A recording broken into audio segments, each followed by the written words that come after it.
Greece and the UK enjoy excellent political relations. These two nations have developed strong historical ties.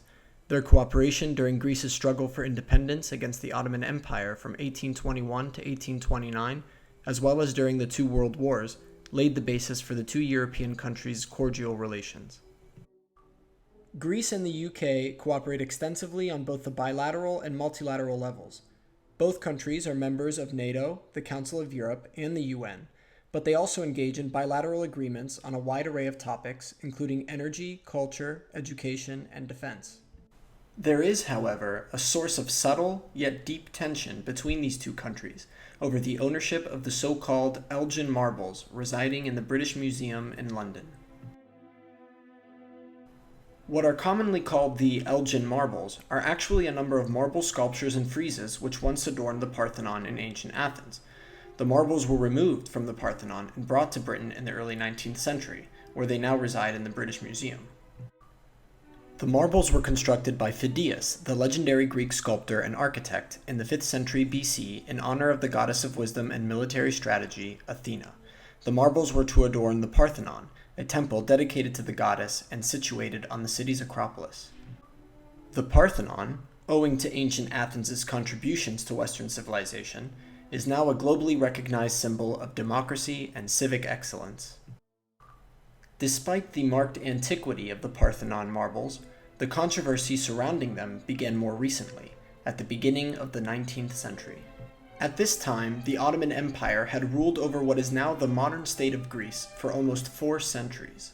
Thomas Bruce, 7th Earl of Elgin, colloquially known as Lord Elgin, was appointed the British ambassador to the Ottoman Sultan Selim III in 1798. Desiring to document the artistic treasures contained in the Parthenon, Elgin employed a team of artists to sketch and study the various sculptures. Elgin had allegedly been granted permission to do so by means of a firman, a document containing an administrative order or mandate issued by the Sultan himself. While the content and existence of the firman remain matters of intense debate, Lord Elgin would go beyond his initial aim of merely sketching and studying the marbles to physically remove and traffic them in 1801. Between 1802 and 1812, roughly half of the Parthenon's marble works were shipped off to England, where they were to adorn the estate of Lord Elgin. The British Crown would eventually buy the marbles from Elgin for a sum of £35,000 and transfer them to the British Museum by Act of Parliament.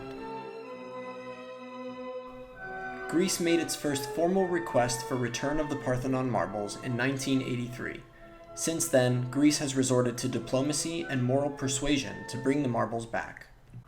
In 2009, the new state-of-the-art Acropolis Museum in Athens was built to house the structures that remain in Greece. This was an attempt to show the UK that Greece had a cutting-edge museum worthy of safeguarding and displaying the Parthenon marbles. This was a strategic move. The British Museum has always defended its ownership of the marbles by reminding the public of the unrivaled study, care, and protection it provides for the sculptures. Despite the museum's construction, the British government has made it clear that the question of whether the marbles will return to Greece is a matter for the British Museum's Board of Trustees. But the hands of the trustees are tied.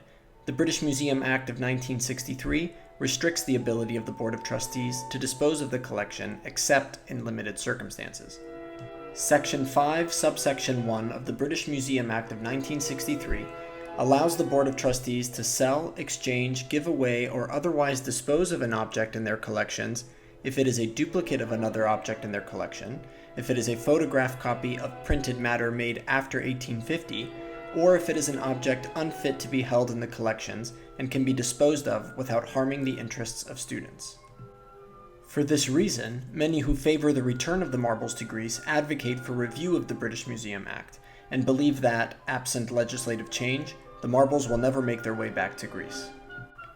The controversy of the Parthenon sculptures has received new attention, however, since UNESCO's ICPRCP issued a recommendation urging for the issue of the Parthenon sculptures to be resolved in favor of reunification in September of 2021.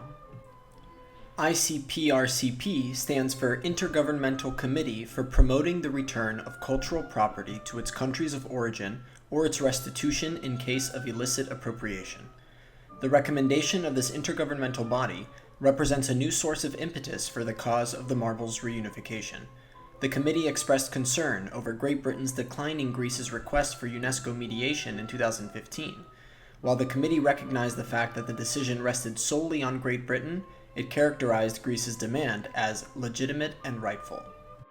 The evolving nature of this dispute and the constantly changing stakes make the Elgin marbles controversy a brilliant case study of how domestic law and international soft law collide in international disputes.